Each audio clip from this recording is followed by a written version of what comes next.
Good evening, everyone. Welcome to our Aft Star panel. We want to thank all of you for joining us this evening. We know it's very cold, which is unexpected here in Texas. I want to acknowledge that this is a happy hour uh, panel. So those of you who are being educated as you're getting happy, salute to you. I want to thank all of the members of our panel. We have Representative Van Dever is here. We have Dr. Teresa Trevino from TAMSA. We have Dr. Walter Stroops, pardon my bumbling that, from UMass. And shortly, Representative Alma Allen will be joining us. So while we wait for her to join, we will get started. And I would just like to ask the members of our panel to just briefly introduce yourselves and tell us a little bit about what brings you here tonight. Why don't we start with Representative Van Dever? Would you start, please? Sure. Thank you. It's great to be here. I'm excited to have this discussion. I think that this will be a very robust discussion and one that hopefully we can certainly present some of the issues that we see and possibly get upon a solution or two. My background, I am a former teacher, principal, superintendent, a 33-year career in education. I'm currently serving in my fourth term in the Texas House, and I've been on the same committees all 4 terms of my service. I've been on Public Education Committee and the Appropriations Committee, Article 3 of Appropriations. And so I feel like I'm just exactly where I need to be, and hopefully we can do some good things. Stars aligned, aren't they? Thank you. Okay. Dr. Stroop, would you tell us a little bit about yourself? Yeah, I started off as a teacher of middle school and high school science and mathematics. It's been a few years. I think I started in 1984 for about 10 years. I joke with teachers that I work with about I've lost my street cred as a teacher, right? If you're out of the classroom, they said 2 years, you're no longer a teacher. So you don't count anymore. We'll keep you in the fold. And since for a while I've been a professor, but in between I was actually worked for Bob Moses' algebra program in City, Boston, relative to the For All initiative. And so that actually kind of nudged me towards the university setting of how do we bring about the kind of reform and access to mathematics and other areas for all children. And so I think that's what motivates my interest in assessment. I live in Austin. My kids graduated from AISD, and I've been pretty involved in issues around assessment for quite a while now. All right, Dr. Trevino. Sure. So I am actually a physician with a specialty in child and adolescent psychiatry. And part of our training involved advocating for students and for children, both at the school level and regarding at the level of, say, Texas Department of Protective and Regulatory Services. So there's a lot of overlap there. Mm-hmm. And in addition to also being a mom of 2 young children at the time, I started noticing that in my practice, beginning about January, I started to get a lot of referrals for students needing medication. And these were young students, ages 5, 6, 7, 8. And I thought, oh gosh, I'm a pretty conservative child psychiatrist. I don't believe in medicating everybody. So I started to wonder what was going on and attending more ARD meetings, and that there was this test. So fast forward a few years, and my children are in the middle of this, and we became involved, or I became involved as part of the larger parent group of moms. We were also known as Mothers Against Drunk Testing. Back when old House Bill 3 passed back in 2011, the tax regime to the STAR regime. And so we kind of banded together and we're organized and we all have our strengths in different areas and decided, well, what can we do to change 15 EOCs required to graduate from high school? And someone said, well, we can just go to the Capitol. Okay, let's go. So we did. And we've always been a grassroots organization. We're kind of out of PTA. All of us have been involved in PTA, but also have been advocating for not no testing or assessment, but just an assessment that would better be more meaningful and meet the needs of our students and help our students progress onto the next level. Thank you so much for that. Hello, Representative Allen. Welcome. We're glad you made it. Can you hear us? Hi. Hi. Can you? I'm making it. I'm going in and out. Great. I'm still going glad in to and have out. you joining us. Thank you so much. Would you just tell us a little bit about yourself and tell us a little bit about yourself, please, and how you came to join us this evening? Oh, okay. A little bit about me. All right. Okay. This is my 17th year in the legislature. Prior to being in the legislature, of course, you know, I was in education as a teacher for 14 years, a assistant principal for 1 and principal for 16. And then after leaving the principalship, I went to central office in personnel, hiring administrators for the Houston Independent School District. By the way, I've only worked for one district, worked there for 39.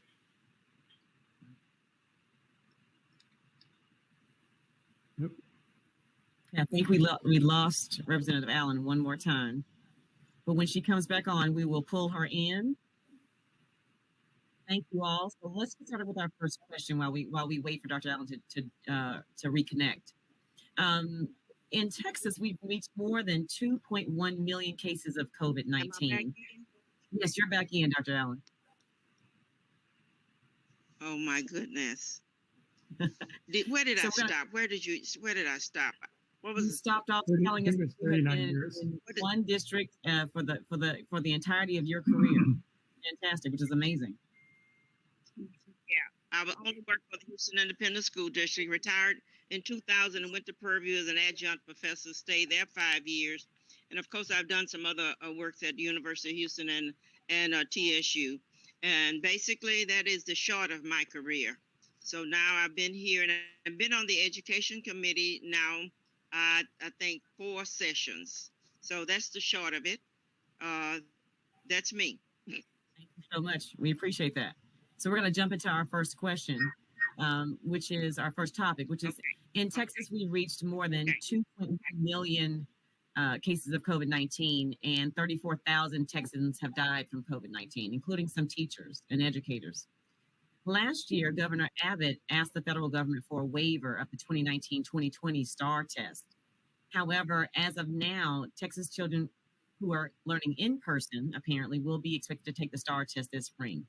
So my question to our panelists is, what do you think about the commissioner's decision not to seek a waiver of federal testing requirements? And I'd like to, Dr. Trevino, if you would start with that, I'd appreciate your commentary on that. Okay. Well, we were disappointed and hopeful that if there was a federal waiver available, that our commissioner would file for one.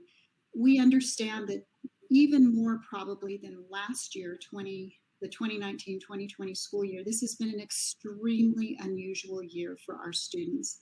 Every student is having a different learning experience, and it's a diverse state.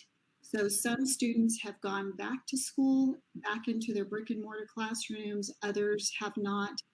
Others have been lost to the system, and that's of concern, a whole other issue. But since we don't have our students learning in their usual way that they're used to, we find it, I don't know how to word this, but this would seem it seems like almost too much to ask for students to come in and take a test especially since this year has been so different. The other thing is the commissioner made numerous references to the fact that students are not liable to get sick from the coronavirus, and that is true. However, even if they are infected with the virus and don't have symptoms, they are carriers. And it's important to note that even within our school districts, we have had the UK variant reported. And I'm not trying to be the alarmist here, but I wouldn't be surprised if the South African variant didn't rear its ugly head in Texas here very soon. The cases are starting to creep up, and we know how this virus acts. So for the safety of our students and our teachers and our staff members, I think it would be wise to apply for a waiver. I realize that we removed the states from accountability, but I would encourage parents and families to make a decision and to be very personal about it. And if they don't think that their children should go in and take the test, then they should not take the test, even those that are in school right now.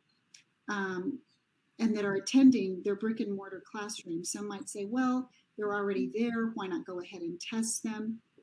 The issue with that is you're going to still receive a limited amount of data. And I'm not still entirely sure what that data is going to be used for and how different it would be as opposed to the data that our teachers already have on students that they see every day, whether it's virtual, hybrid, or in the classroom. Thank you. Representative Vandever, I'd like you to put on your former superintendent hat, if you would. And from that perspective, how would you approach or even offer guidance to superintendents now, or even to the TEA commissioner at this point about seeking a waiver for the test, for the STAR test? Yeah, I agree. I was disappointed that we did not seek a waiver. I think we have every reason in the world to seek the waiver. If I were sitting in the superintendent's chair today, I would be very concerned. I have advocated for an assessment being given to measure academic progress and collect data on where our students are. I'm convinced the STAR is not that instrument to properly do that. But now that to me, it's even more problematic from a data perspective that we are not going to test the virtual learners and we are going to test the in-person learners, because to me, the most valuable data we could have collected would have been a comparison of the virtual versus the in-person, because I'm convinced that there is no substitute for being in a classroom with a teacher in most cases where that is appropriate. And so I fear, I'm concerned that we will, because we are now putting in place all of these virtual options, that there's going to be a push to move our school to a virtual platform long term, and I think that's unhealthy for our students' education.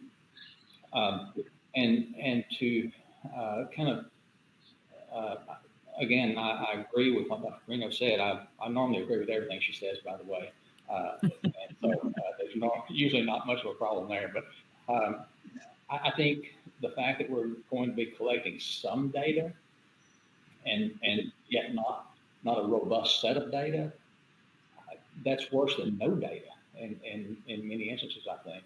I would prefer to have, as a school superintendent, I would prefer to just use my own data in my district rather than have a partial collection of data statewide, because I think partial data leads to inaccurate assumptions in that data set. So yes, and by the way, I will say this: I am thankful I'm not still sitting in a superintendent's chair right now, because that is not a fun place to be. Dr. Scribb, did you have any thoughts you want to add to that? Yeah, I agree that I'm glad that I'm not a superintendent right now. So I don't think they would hire me, but I'm glad they clearly hired you, but I don't think they'd ever hire me. No, I want to follow up on some of this idea of we want data about kids. I think all the educators I work with support accountability. I think Teresa talking about wanting meaningful assessments. I think we need to get there. My fear is with the COVID is there somehow, both in Washington and in Texas, a belief that these tests could do something they weren't able to do beforehand. They were never designed to be diagnostic. They are a high stakes measure. They're designed to generate a scale score. That scale score is difficult to interpret. I would ask you, how many educators do you know can tell you how the scale score gets generated? But that's what a STAR test does, is generates a scale score. The idea that it's suddenly able to do diagnostic functions is just not true. The second thing is there's some issues about validity. We can talk about that later, but in terms of reliability, it tells you something when NWEA's CEO says you can't use our tests for high stakes purposes because the reliability has been affected. It tells you something when the National Assessment of Educational Progress, NAEP, pulls its tests for this year because reliability is so badly affected. So what you said, Gary, as a superintendent, this data isn't data that can tell you something as a superintendent. People will burn up a lot of time trying to interpret information that's not good. And when we talk about reliability, it's not just for high stakes purposes. I always compare it to a bike that has a flat tire. If you wanted to go on a long trip, then you probably aren't going on a long trip. But you're also not going on a trip around the block, because reliability is reliability. And if you're throwing off the reliability, it's not reliable for any purpose. And so you're dragging schools through this kind of dance that Teresa talked about in terms of having people come to campus and so forth, or not come to campus. And at the end of the day, there's no reason to believe the data will be able to tell you anything. And it's being sold as if it's going to be suddenly diagnostic and suddenly tell you something about some kids. No, it's just not reliable. Not reliable is not reliable. That's why two big entities have pulled their tests. So I'm wondering if we should even back up just a little bit and explain, what STAR is and even what a standardized test is for our audience, because I do think when I talk to other educators, when I talk to parents, they're not fully sure what a STAR is and what a standardized test is. And Dr. Stroop, I know you've talked about this a little bit. I don't know. Sort of to this question, can you tell us a little bit? Would you enlighten us a little bit on that? Oh, what is STAR? The idea is that it was supposed to be tied to the original No Child Left Behind goals, right? That we would have assessments that would be able to hold the system accountable for both improving everybody's outcome, but also closing gaps. So it was originally envisioned as part of the move in that kind of direction to tie federal funding to outcomes for kids on tests. And as somebody that worked in inner city Boston, it's not okay if high school seniors are learning decimal multiplication. And so the No Child Left Behind, I always remind people that it was George W. Bush, and Ted Kennedy. So we had what was at the time the right and the left agreeing these were goals that would move us forward. My sense of why that has failed is we put too much weight on these tests. The particular design of these tests was meant to do X, Y, and Z, and it has not done any of those things. And so the hope was we'd have tests that would give us information that would allow us to improve schools. I'm a supporter of the goals of No Child Left Behind. I'm in part was recruited to Texas because of that background in Boston. And so I am frustrated by the fact that we have tests that actually are not very sensitive to what teachers do.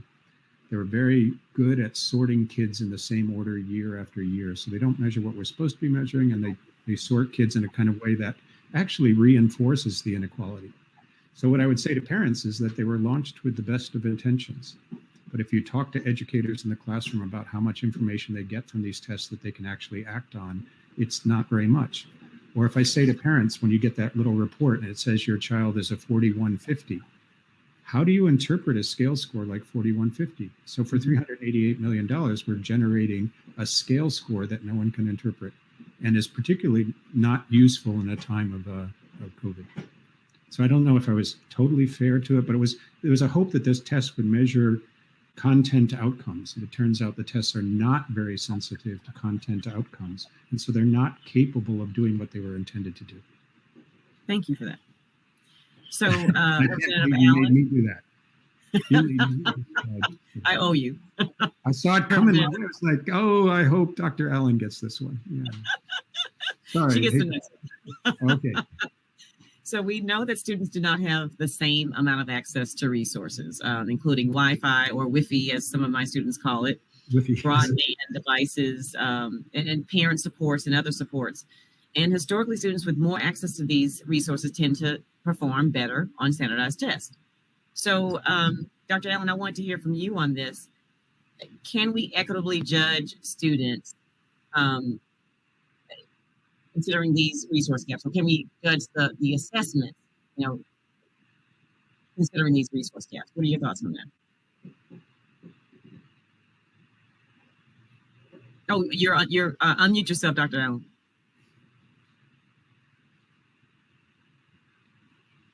The answer to that one is no. Can you hear me now? Yes, ma'am. Plain and simple. Yes, ma'am. A model of efficiency. Yeah, the answer is a plain simple no. They've not all been taught at the same level or the same method, and some have Wi-Fi, some don't. Some got it early, some got it late, and some didn't have anyone at home to help them get through the instructions. They didn't know how to do it, and certainly those kids who are in the lower grades don't learn well from machines as well as those in the upper grades. Then there's no one there to monitor to see if they were on the machines at the same time, whatever. In other words, no. Let me really just kind of tap on that STAR test. The STAR test, he said he did a good job of telling you what the STAR test was about. But the STAR test was, it came out of No Child Left Behind. It really did. But when they designed the STAR test, and I was on the State Board of Education when they did that, when they designed the STAR test, every state designs its own test. So we don't have equal across the United States either. Texas designed its own STAR test. And when they did, even I took the test when they brought it out. Even I couldn't pass it. So it doesn't measure what they think it's going to measure. And I certainly don't believe it ought to be used for high stakes. Retaining kids, holding kids back, keeping them being promoted, keeping them from graduating. It certainly ought to not be used for that. And the other thing I want to say about the STAR test is we all know what it's going to say. You and I as educators know what it's going to say. It's going to say that the kids lost a lot. We know that without even taking a test, that a lot of learning has not taken place during this period of time. So it's really a waste of money. We should not be asking our parents to expose our kids to in school tests if they've not been taught in school. That is unfair. So no, I don't see this as a great thing to do, and I'm hoping that the governor will ask for a waiver on this too. So what can or should the legislature do at this point then to address that accountability? Say that again. No, I just asked, did I answer your question? Yes, ma'am, you did. Thank you so much. So my next question was going to be, what can should the legislature do at this point to address accountability and assessments beyond standardized testing? We know that federal law does require some kind of test. We know that ESSA has opened up some options. So are there better options for getting the assessment data that we need? Yes. If you don't mind, I'll jump in. Please. ESSA, yes, requires that we test the children once a year, every grade. We all know 3 through 8, it's reading and math, and in high school, somewhere along the way, usually by about 10th grade, in English, science, math. So we know that's what we need to meet, or we need to do in order to get the federal dollars to fund our Title I schooling and other things that we use federal monies for. And they're not insignificant. We know that. But what is something we could do right now? Make high stakes go away, just like Representative Allen said. And I would ask both of you, Dr. Allen and also Representative Van Dever, please submit a bill that would remove high stakes from the students, remove it from grade promotion and from graduation. If you only just gave the one test, it would be one assessment out of many of students of their education that could be used to help inform and to help students move on to the next level. And that's really what we all want. We all want for our children and the workforce and so forth coming up to be prepared for college. And I would argue that keeping high stakes on, and in particular right now, with the pandemic, we still have high stakes on the high school students. We've removed it from grades 3 through 8. We've removed it from the accountability system, but we have kept it on the high school students. That in and of itself narrows their curriculum. Mm-hmm. So student, and I get calls from so many parents across the state that have children that struggle, and they're not even taking the test 1, 2, or 3 times. Some of them are taking it up to 9 times and are kept from other classes. They're subjected to the TSI, or not TSI, SSI. But there's all this that gets around trying to, get the student to pass the STAR test so that they can graduate. But 93% graduation rate is not correlating to the 20% of students that actually get a 2-year, 4-year, or 2-year certificate 6 years after graduation from high school. So simple. This session, let's just make high stakes no stakes. Just remove it. That's simple. And that would be my suggestion to do for now and moving forward. And, from our standpoint, from the pandemic perspective, we would continue to push the governor and ask the legislators to help us in asking the governor to request another waiver for this year until we can get back on our feet. So I did. Can I follow on that? Or Yeah. I filed the bill for no high stakes. I did that already. Where it would go, I don't know. I guess what I would add to what Teresa's saying is, if we really want diagnostic tests, if we want to know how our kids are doing, instead of having a top-down testing system where you run through a psychometric model and the people that are on the technical advisory committees have PhDs in psychometrics, if you really want to know about kids, I think we need to start funding the possibility of a bottom-up model of developing assessment. So who knows the most about third graders learning fractions? Probably third teachers. Right? Who knows the most about trying to get across aspects of, the Civil War in the middle school history teacher. So I think we need to try and pilot a bottom-up approach, take the psychometric layer out and stop doing item response theory and all these other things that give us tests that don't measure what they're supposed to, and work with teachers on, they can write items for themselves for their use in their own classrooms. If they write pretty good ones, maybe they'll use them in the school. Maybe if they're even better ones, they go in the district, and then maybe you can have a statewide system. But then accountability is one set of educators holding themselves accountable. Instead of running through the filter of high-stakes testing systems and all these vendors that want to sell different kinds of things, what if you did a bottom-up model? And then you can actually apply for a waiver at a federal, not just this year, but down the road, to say, hey, we've got an accountability system that works for us, that is grassroots and growing up from what Texas teachers know about their kids. And I think we can do that. I think there's models for that. We've been working in 4 states on teachers developing items that meet certain specifications so that they can be useful to each other, right? Sometimes I write questions as a teacher, they're not so good, but sometimes I write a good one and I want to build up that way based on what teachers know. So we need a bottom-up model for developing assessments and accountability. So would a district formal assessment or district level assessment, would that count towards that? Would that sort of be considered a bottom up because they are created by? I think there's some, Mhm. the way we design items is sort of caught in the existing kind of psychometric worlds of only one right answer. So you got 4 choices, you only choose one. There are other ways of designing items that sort of say, hey, if we're getting rid of that model, we can come up with models where there's much more information. So choosing more than one correct answer where it's not scored in an exact match, all that geeky stuff. You can have like 8 times as much information in a test. It can be shorter. And that we're actually working with one of the largest districts in the Pacific Northwest because they wanted this model. And today we actually went live across the district with items that were written by teachers that they then can, because they're having problems with teachers believing that this is a process that's actually supposed to help them. And most teachers have gotten to a place where they're pretty skeptical about whether this kind of testing can help them.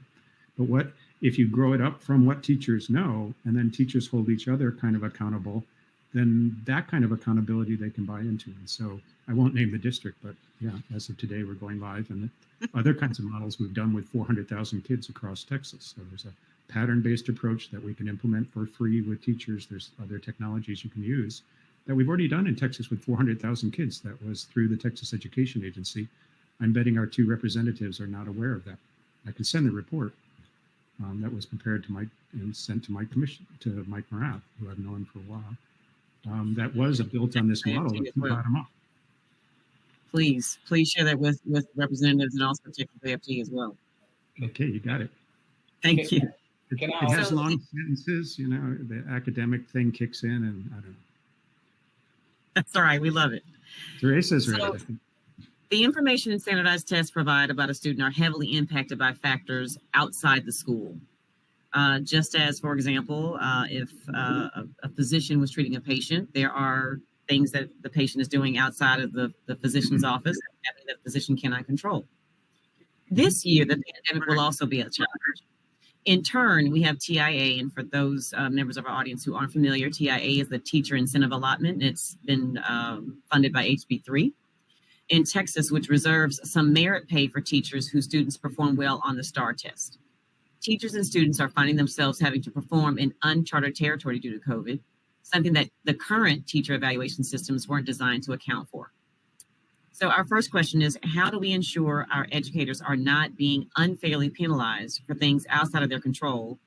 And should teachers' performance be based on standardized tests in 2021 and moving forward? So that's a 3-part question. You will be graded on your answer. So I'll repeat that. How do we ensure? There's something wrong with my computer. I can't answer it. Yeah. So how do we ensure our educators are not being unfairly penalized for things outside of their control? That's first.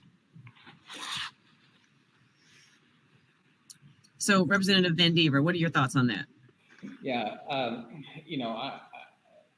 I agree that with the pandemic, that issue is much larger than it would be in a normal year. But I would suggest that we have the issue even prior to the pandemic. That it's unfair for a teacher to be judged by the performance of a student who the teacher only sees maybe about 50 minutes a day, 5 days a week, 9 months out of the year. And so that environment suggests that the teacher has actually very little total impact. When you look at the total work on the student, there are a lot of factors that impact that student besides the teacher. And so I don't think any of us would want to have our body of work judged by such a small, an item that we have such a small amount of influence on. And I'm not saying a teacher doesn't have a lot of influence, they do. I'm just saying they're one of many things that have an influence on that student. So I don't think it was fair, pandemic or no pandemic, I just don't believe it's fair to judge a teacher based on the performance of a student on a standardized test. Dr. Trevino, what are your thoughts on that? Well, it really goes back to and this is kind of our resonating call this session on high stakes. That is the highest stake.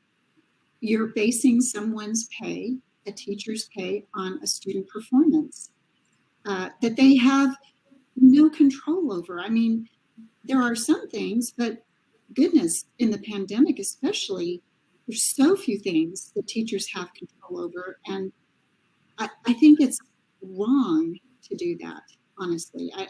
I don't think that that's the way to incentivize teachers. I think there are much more preferable ways to incentivize teachers that don't have to be based around a test score on a single day, sometime in April.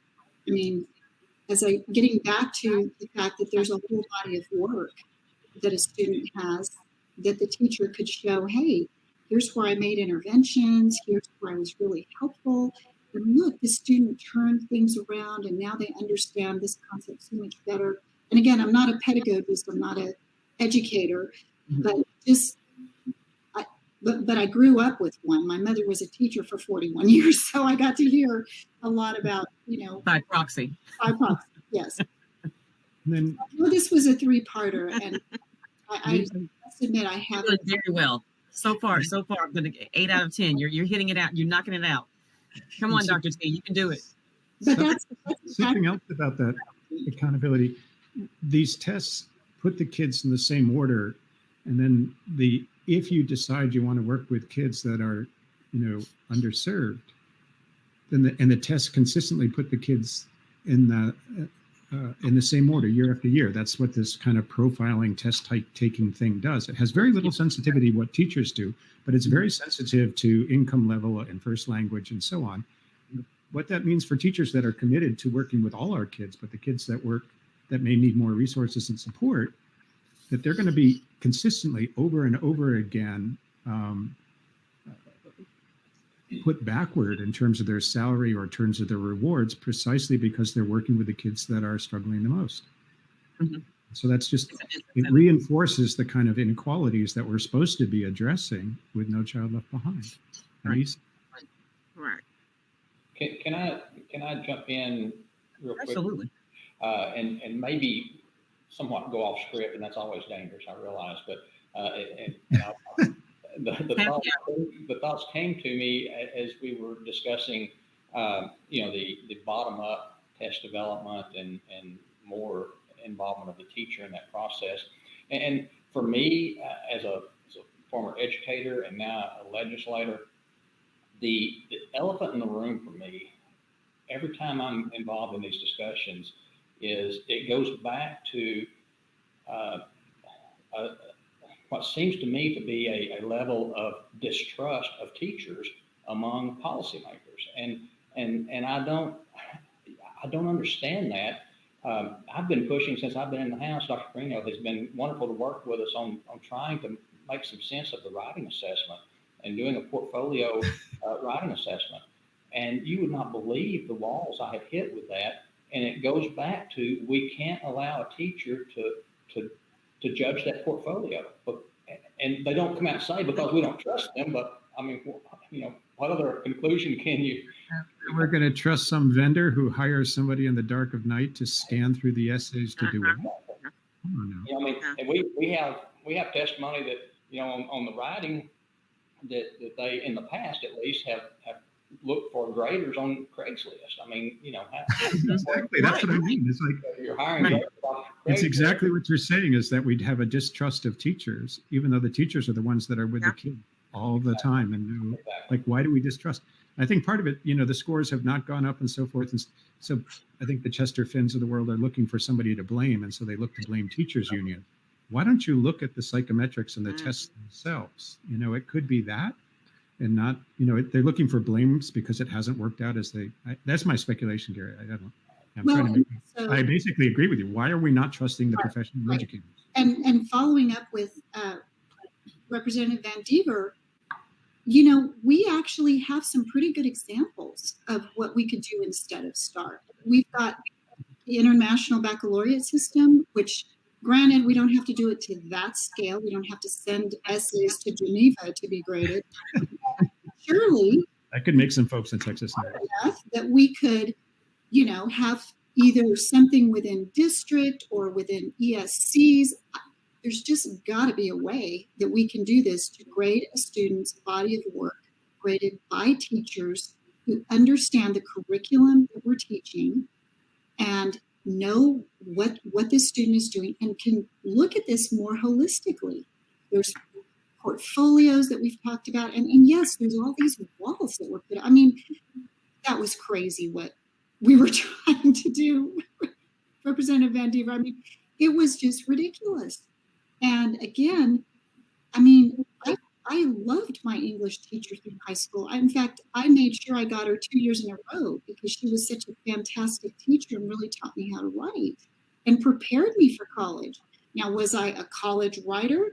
No, I had to learn that. But that's the other thing. The expectation is to get them ready, not already, college proficient, but ready for that next ready. Right. Yeah. And ready for any college. Ready for everyone's not going to and should not go to UT. Right. So we should be piloting these things in the Texas. question is that there are estimates that I've seen estimates that the STAR test costs anywhere between $73 million and $90 million a year annually to administer. And that's just at the state level. That's not counting the unfunded mandates that districts must meet in order to give the tax. Exactly. And that's what I said, just to administer. So yeah, so if we're spending that kind of money, then who's really benefiting from STAR? Who benefits most from STAR then? I know some people that live in London that are benefiting. Yeah. Yeah. I mean, when you think about that price tag, that money could be better invested in teachers and the resources that educators and school support staff need to really individualize instruction consistently without some new testing tool or technology that we've got to get used to every 2 years, because now there's the greatest thing has dropped. So I guess the question is who really is benefiting from STAR? It doesn't sound like from our panel here that it really is. Teaching and learning doesn't seem to be benefiting. Wouldn't it be great if at least this year and maybe next year we could take the millions of dollars that we're spending on the STAR and invest that in trying to help these students close this gap? Absolutely. That we know we're going to have, that we know we have from COVID. Who could argue that that's not a good? Could we pilot some assessments and some different approaches? The thing that bothers me is that we seem to have no belief that we can be creative or inventive or come up with ways of moving, both drawing on what we know, but moving forward. Like, can we invest some fraction of $90 million in exploring some things that have been brought up by Teresa and all of you know about, but because the contract is exclusive, it makes it hard for the agency to try out pilots, but we should be allowed by law, be allowed to pilot things. And we should be exploring them so they do exactly what you say, that we get some information about kids so that we can close the gaps. The STAR test was never designed to do that. It's a high stakes accountability test. It wasn't designed to generate information about helping kids catch up. That's not what it's designed to do. We're not going to test our way there. That's the important thing to understand here. And it's not going to have superpowers that it didn't have beforehand. It doesn't have superpowers that it didn't have beforehand. So I wanted to ask you all also, since STAR is also used as part of accountability for school ratings and district ratings, those A through F ratings. So what have you been hearing, especially I wanted to hear from the representatives, what have you all been hearing from your constituents, about students and educators, the test, accountability? What's going on? What's happening in you all's districts? For my district, what I'm hearing. I'm not hearing very much. Mm-hmm. Really? No. I'm not hearing very much. I think they've gotten used to it, and they're not complaining anymore. But as far as I'm concerned, and you're right. I think who's benefiting from the testing? I think the vendors are. I think it's really a vendor move. And until we start thinking about where we are really spending our monies in education, that things will not change as long as we have monies going out to vendors, things we could do in-house, as he said, do our own tests. Now, keep in mind, Texas made its own STAR test. It did its own test with the input from teachers and principals, and I was there when it evolved, so I know that process. But I think what we need to do is kind of go back to the diagnostic test that we used to have. It focused on a student. This is what Mary learned this year. This is what Johnny learned this year. This is how much growth he made. It doesn't test, things that may or may not have been taught to him that year. So it's not fair to judge the students on it, and it's not fair to judge the teachers on it, especially this year in this pandemic situation. So I think that we ought to be a little bit lenient on the students and a lot lenient on the teachers, because their job has been twice as hard this year. Plus, you don't have teachers. You have so many teachers who are out. You don't have teachers who are there. I heard Ford being on TV the other day said that they were sending office personnel to the campuses to hold classes down. Now, you and I know that that is a day loss. That's called babysitting. And so we need to put some money into hiring teachers, a teacher pay raise so we can keep teachers. Teachers are leaving the profession and nobody's coming into the profession. So we really do need to focus on making the job attractive. Teaching is a difficult job. It's a very difficult job, but it's a rewarding job. And I guess I'd like to say I stayed in it for 39 years. But the money is not attracting people anymore, and the education that you have to put in, you got to go 4 years. Then if you get a master's degree, that's another 2. You get a doctorate, you don't get rewarded for that. So I think we need to elevate the profession a little bit more by paying teachers too. Keep in mind, some teachers just get what the state pays. In some cities and counties and school districts, they just get what the state pays. I think the last time I heard it was $28,000. So can you imagine teachers going to school for 4 years and coming out with $28,000? So how much can you put into that job? You got to go get another job. Oh, I said all of that to say we have a lot to learn into making the job attractive and attracting people in. There's a pipeline. I love it. Representative Vandever, you were going to say what's happening in your district. Yeah, it's really been to me a very interesting phenomenon to watch, because when we went to the A through F, and by the way, I think the A through F is just a farce. It's not. It doesn't tell you really anything about a school district, in my opinion. But the educators were extremely upset, and I understand why. You're being graded, unfairly. Let's just leave it at that. It's just an unfair grading system. But it's been very interesting for me to watch, because, and we have, for the most part, schools that are C and above here, and a lot of B's and C's, but we have some, at the both extremes. The amazing thing to me is the parents and the local citizens believe in a local school district, and they don't believe that grade. They know their school system. They know their teachers. They know what their student is doing. They know how much better their student is this year than last year, and there's no substitute for that. And our schools in my area, for the most part, we're somewhat rural, and our schools are community-based schools. Our community, the school is the community in many cases, and so yep.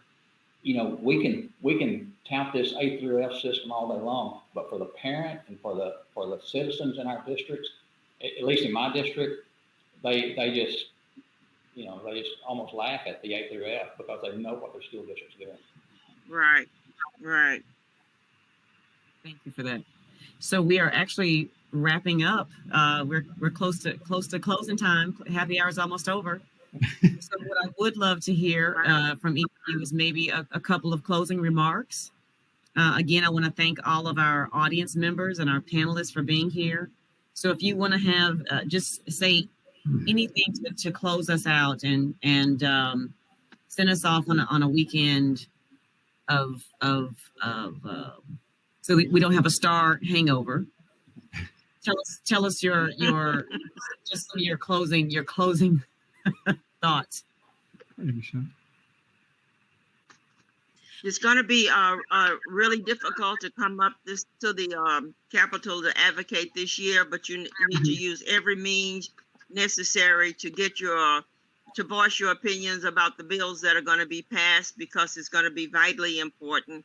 Vandiva and I only 1 or 2 votes, and so your input is very important. So please don't drop the ball because the COVID is out there. You must give your information to us and to them, and don't forget, not only give it to us as representatives, you have to go all the way up to the governor's office where the bill stops. Okay, so don't forget that. All right, audience, you have your marching orders from Representative Allen. Thank you, ma'am. There you go. Well, we would, well, I know for us as TAMSA and just still being involved with PTA, even now that my kids have graduated from college, it's still something that is very near and dear to me, is how we are educating and how we are treating our young students and our future workforce. And so what I would like to close with is, again, ask both Representative Vandiver and Representative Allen to please consider filing a bill to remove the high stakes. And we'd love to see that moving forward. That would be one step. And secondly, whatever we can do to try to steer us gently and gracefully towards perhaps doing a waiver on the test this year, just as we did last year. We have sent 2 letters to the governor requesting that in the summer and again in the fall.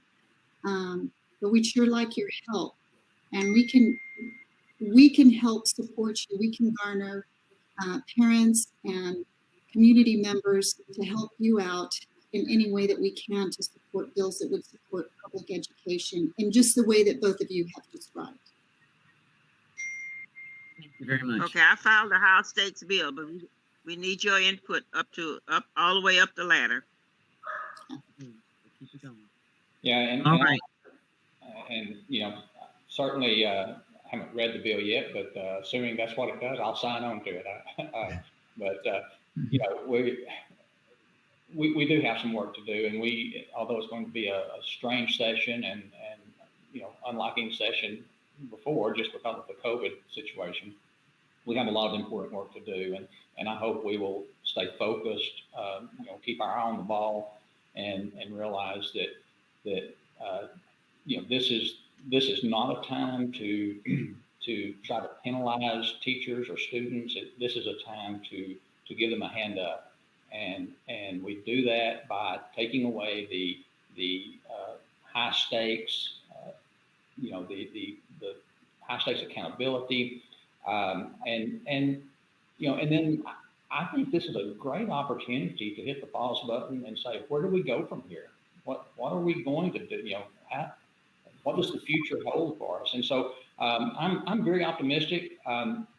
You asked for some words that would keep us from having a star hangover. I don't know that I have those, but I can tell you I am optimistic. I believe in our schools. I believe in our teachers, our educators, and if we can just quit putting barriers in front of them and let them do their jobs and support them, the future has never been brighter for the state of Texas, in my opinion.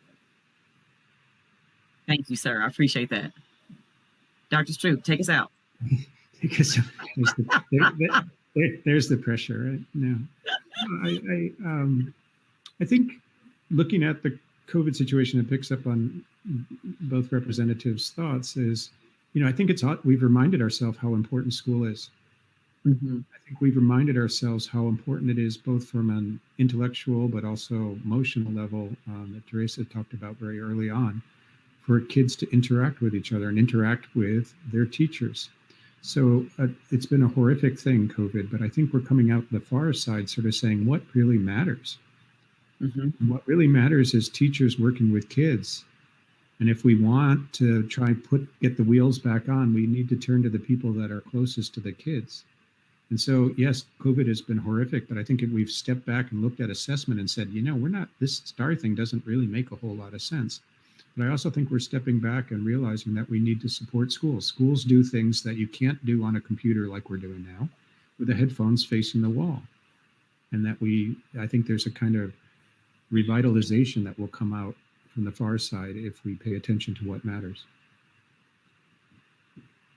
Couldn't say it better myself. I haven't said it better myself. I took your notes. I don't know if he has this feature. I was just stealing your notes. I was writing down what you were always saying. I appreciate that. I want to thank each and every one of you sincerely. I really appreciate you all taking the time and sharing your thoughts. As an educator and as a member of AFT, it does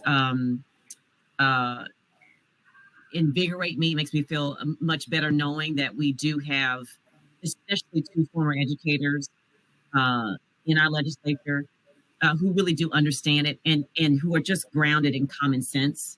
And honestly, that really it does matter. It really does matter, because you can have all of the resources in the world, but if you don't know how to use them, So I really do appreciate that. I appreciate you, Dr. Trevino, for your advocacy, and Dr. Stroop as well.